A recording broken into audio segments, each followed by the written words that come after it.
What's going on, guys? This is Corey Hathaway coming at you with another YouTube video. Today's video is called Top 5 Reasons Our Political System is Failing.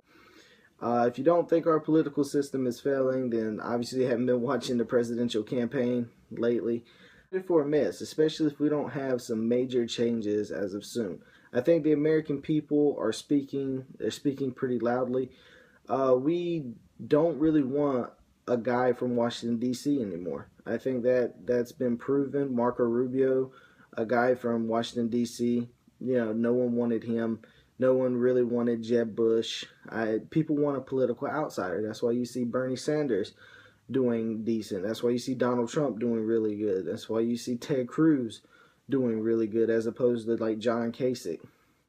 So without further ado, we're going to go ahead and get started. Real quick, if you haven't subscribed yet, please subscribe. Leave a comment below, like a video. It really helps out. Number one, big businesses in America, they dump money into politicians. And I don't think a lot of people knew about it until Bernie Sanders and Donald Trump started running and started talking about it. Now, people are aware of that these politicians are being bought.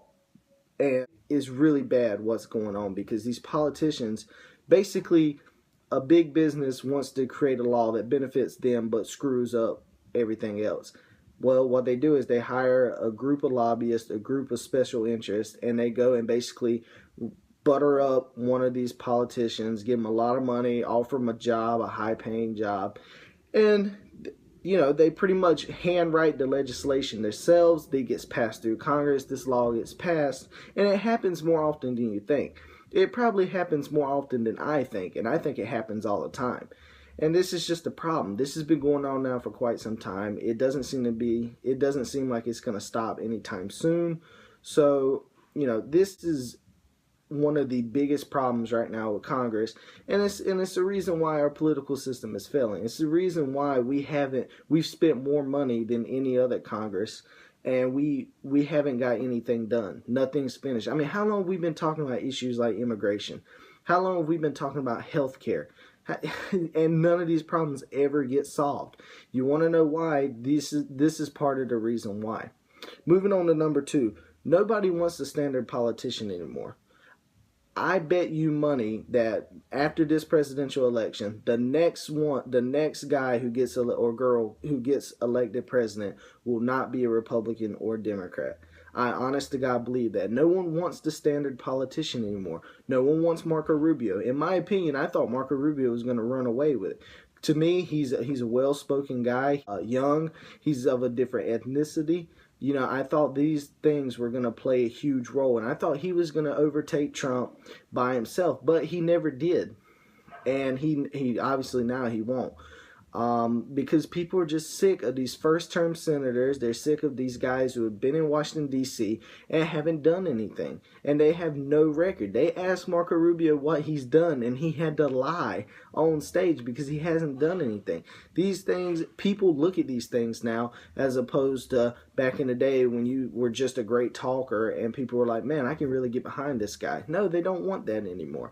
And it's causing our political system to fail because now people want a political outsider like Donald Trump, who's splitting the Republican Party. Moving on, number three, with a growing population, it's harder and harder to represent the state. I mean, North Carolina, for instance, I live in North Carolina. We have 2 House members to represent our whole state. Our population is somewhere around 8 million. You really think 2 people, they don't know what the daily struggles are in North Carolina. They don't. They can't. It's just too many people. That number of House representatives was set back when the Founding Fathers decided to actually make the number. It hasn't been changed since. So do you like with the population growing the way it has, it's harder and harder for a representative to actually sit down and figure out what are the problems in each state. They just can't do it. It's just, we have to change our system. I'm not advocating for more Congress members. Believe me, I don't think that will solve anything. But The system we have now, it's just not working for the population growth. Something has to change. I'm not saying that we need more Congress members, but we definitely, the system we have now, no one feels like they're being heard anymore. And the reason why is because they're not. No one is being heard anymore. Moving on. There's no term limit on Congress. This is probably the biggest problem. No term limit on Congress is a shame. The Founding Fathers had a lot of great ideas. This was not one of them. There should be a term limit on Congress. I think everyone agrees on that. Man, we got people who have been in Congress for 25 years and haven't done one thing since they've been there. It's the truth, and it's sad. We need to clean house on Congress, and we need to slap term limits on them. And as a matter of fact, cut their pay in half. This is ridiculous now. These people have been sitting up there for 25 years and nothing's got done. I mean, once again, immigration, healthcare, education. These things have not been fixed. I've heard about these things ever since I was alive, and I have a feeling I'm going to hear about them until the day I die. And it's because of the corruption in Congress. I mean, they get paid a lot. They get paid over $100,000 a year. Basically, every 2 years for the House and every 6 years for the Senate. If they get reelected, they sit there and they can keep doing it and keep doing it and keep doing it, and it's not right. If there's a term limit on the presidency, there should be a term limit on Congress. That is just my opinion.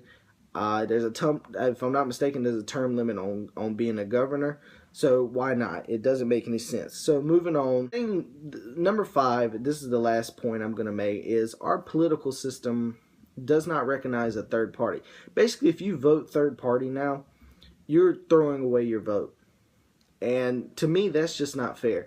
Because I think most Americans would agree that they're not 100% Democrat or 100% Republican. They're somewhere in the middle. I myself think that I'm somewhere in the middle. I lean more conservative, of course, but I would consider myself somewhere in the middle. And I think most Americans, as a matter of fact, it's been proven that most Americans think the way I do. They're somewhere in the middle. So why hasn't a third party been able to, win the presidency or even pull significant weight? It really just, it never works. And it's not fair. If most of the people in America consider to be somewhere in the middle, then that third party should probably pull more weight than any other party. But it hasn't been like that. And until it's like that, I don't think anything's going to get done that we want. For all this talk about liberals and conservatives and stuff, the bottom line is that somewhere down the line, we've got to come together and we've got to actually talk things out. I don't think that's going to get done until the third party is heard. These are top 5 reasons I feel like our political system is failing. If you agree or disagree, please let me know in the comment section. If you haven't subscribed yet, please subscribe. I'm coming out with new videos every day. I'm probably going to switch it up to maybe sports next video. I haven't decided yet. That's all I have for you today. Stay tuned.